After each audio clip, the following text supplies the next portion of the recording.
Hi,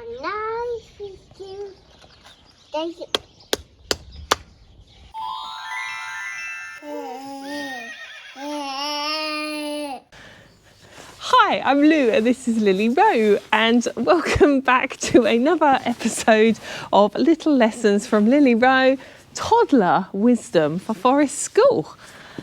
And this one is about do what I do, not what I say. The reverse to the normal phrase. Because Lily-Roe is now like just about 2.5 and she's into everything and very busy, as you can see, and wants to know what you're doing all of the time.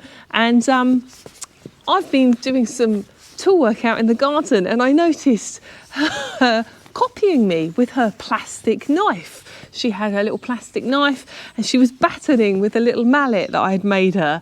And it just really brought home to me the thing that I say to my forest school students all the time, that make sure you're doing the tool work or anything really in life, I suppose. Make sure that you're modelling what you would like the learners to do.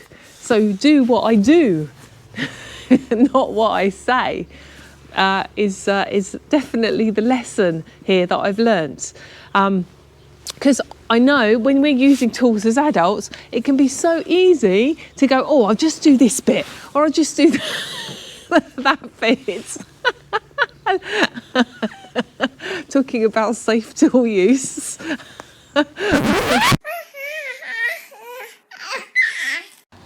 So I think what I was saying was, as adults, it can be very easy to go, oh, I'll just do this little bit, and perhaps not be in a safe stance or not be, working too close to us or doing something that perhaps we wouldn't want the children to copy.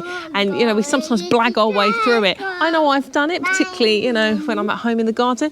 And I always tell my forest school students, make sure that when you're using tools, you're doing it in a way that you'd want your learners to copy you. And I suppose, yes, just seeing Lily-Roe at 2.5 literally copying me using tools with her own tools just really kind of made me appreciate the truth of that statement, and how, again, particularly young children are little sponges and they absorb everything that is going on around them. And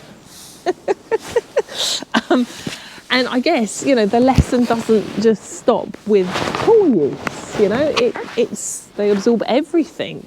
So thinking about some of the more emotional work that we might do at forest school, about, how do we model coping with failure, for example, or coping with frustrations, coping with when we feel angry. All those, those emotional skills as well, they'll be absorbing by watching us and what we do, not what we say to them.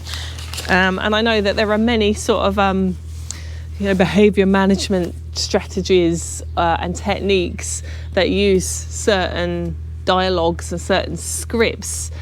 But I guess if you're saying one thing and doing something different, then the children pick up on that. And so perhaps the most powerful way of working with behaviour, managing behaviour, is how we are as people.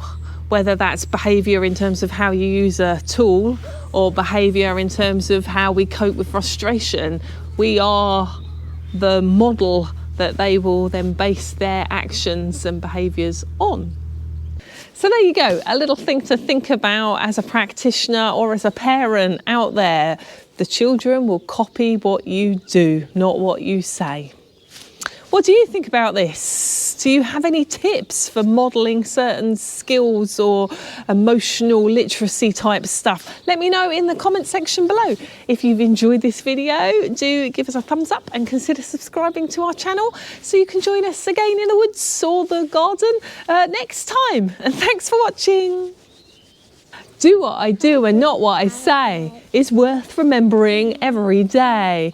Learners will copy things with ease. So remember this when you head to the tree.